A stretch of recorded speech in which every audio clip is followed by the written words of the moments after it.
People that are hungry are willing to do the things today others won't do in order to have the things tomorrow others won't have. And we've got to learn how to execute the day. Give us this day. We've got to learn how to execute the day, that you conquer the day. What is it that you can do today to get closer to the fulfillment of that future, to get closer to the manifestation of the future? To have a special life, you have to do special things. And that usually means putting in the work and loving it. No one is going to create the future that you want for you. We get one opportunity to come this way. We get one shot. We got one life to live. Life is too short to make excuses.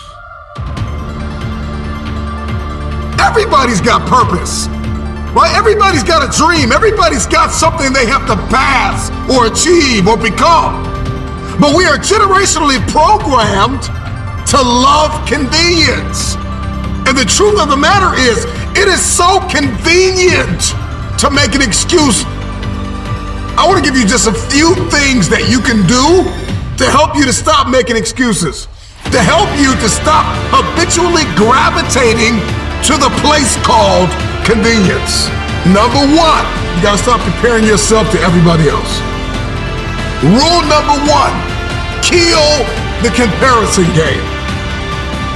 Well, I don't do it like them, and I don't say it like them, and I'm not as tall as them, and I'm not as strong as them, and I don't have the money that they have. I don't have the resources that they have. The reason why I couldn't do it is because my parents weren't there for me, and the reason why I didn't go to college on a full ride because my coach, he didn't create the highlight reel for the sports scholarship. The reason why, and so we're just programmed to blame everybody else. When will you look in the mirror and stop comparing yourself to everybody else? We compare ourselves to the way people look.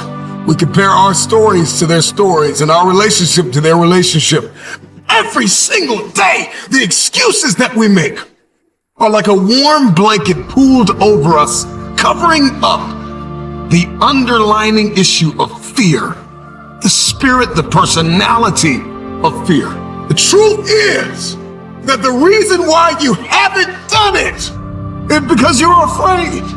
Maybe if you could just listen to this a couple times, maybe you'll start making so many excuses, because the excuse is nothing but a cosmetic. It's makeup, it's a blanket, it's a convenience that we habitually gravitate to because it just makes us feel better. But the underlying issue, the underlying cancer, the inflammation is fear.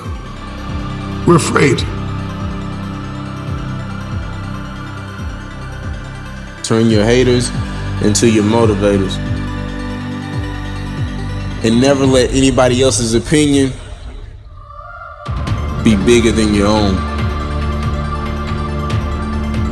Understand the struggles that you go through are helping you to get to your destiny. The adversity and hills that you have to run, the mountains that you have to climb, it's taking you to greatness. So I'm telling you, don't run from the adversity. Don't run from the problem. Because if you don't face it, you can become it. It's gonna make you stronger. It's gonna make you better. Be committed to being a champion. Be committed to being a warrior. Be committed to keeping your eyes focused on the prize. This is what you work for. You got to stay hungry. You got to trust yourself. You got to believe in yourself. You got to keep running that mile. When you run that mile, run another mile. When you start to feel tired, get it to that second and third gear. When you feel that your grip is getting weak, find something else to get that grip strong again. Don't quit on you. Don't quit on this opportunity. Don't quit on your success. Don't quit on being the best of yourself. Why are you here? Take a good look at what you see in front of you. Look around you. Realize that at the end of it all, you must understand if it goes down, you must make sure that you are the last man or woman that is standing. Standing strong, standing hard, and ready for whatever may come. I want you to close your eyes and visualize your dream. I need you to get out of your comfort zone. If we all woke up ordinary, we all off to the same start. You've decided that you're not going to allow the events, the things, the people, life, determine who you become. It is a decision that you have to make within yourself. No one is responsible for that. Stop waiting to feel like it. Stop waiting until you see it. Failure is only permanent if you choose not to get back up. And what you do today will determine your future. Now I'm asking you, what do you see in the future for you? What brought you here today? What caused you to get up? You're closer than you've ever been before. You have to do me a favor. Those 15 minutes are not worth the rest of your life. It's not easy, but it's worth it. You woke up this morning to chase your dream until you catch it.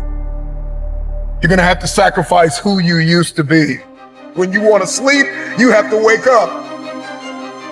When somebody is in love with who they've been called to become, what they've been called to fulfill, what they've been destined to do, there is no day off. There are no light. Listen, I'm not a light switch. You can't turn me off. I can never get turned off. Every single day, I'm giving everything I have. That's how big my dream is. And so there's no excuse, there's no pain, there's no dilemma, there are no speed bumps, there's no distraction that can turn me off. I'm not a light switch.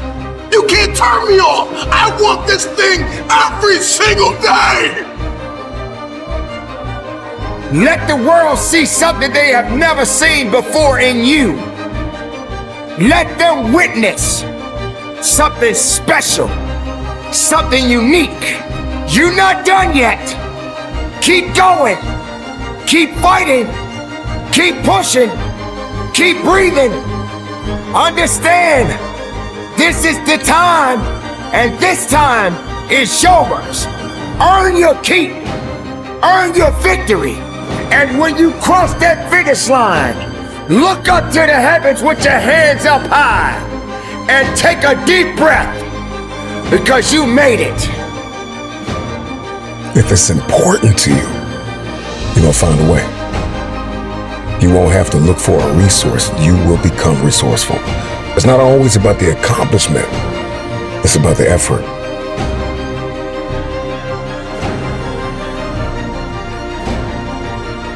All right, so watch this. 3 things. Work. So what do I mean when I say work on your work? First, you gotta study your work. Are you hearing me? Like, you going to work every single day and you're not getting no better at it because you're not studying it. Like, literally, you got to study your own work. I don't know if you play football or basketball. If you a teacher, look, if you a teacher, get you a camera and put it in the room. Stop letting the principal study your work. Stop letting the assistant principal, stop letting the administrator study your work. You should be studying your own work. You should be your own performance coach. You should be looking at what you do, how you do it, when you do it, why you do it. You should study your work. Number 2, listen to me. We're taking it to another level. I critique your work. All right, I'm talking about examine it, measure it. So what I want you to do is from day to day, from week to week, from month to month, from year to year, I want you to critique your work. I'm my greatest critic. I'm not relying on comments on YouTube. I'm not relying on the feedback of others. I'm trying to constantly not just look at my work. Are you hearing what I'm saying? Not just study it, but I'm trying to critique it. I'm trying to evaluate. I'm trying to measure it. Because there's no way you can get to another level if you can't measure it. You got to know where you are first to know where you're going. So I need you to critique your work. And the last one, I need you to reflect on your work.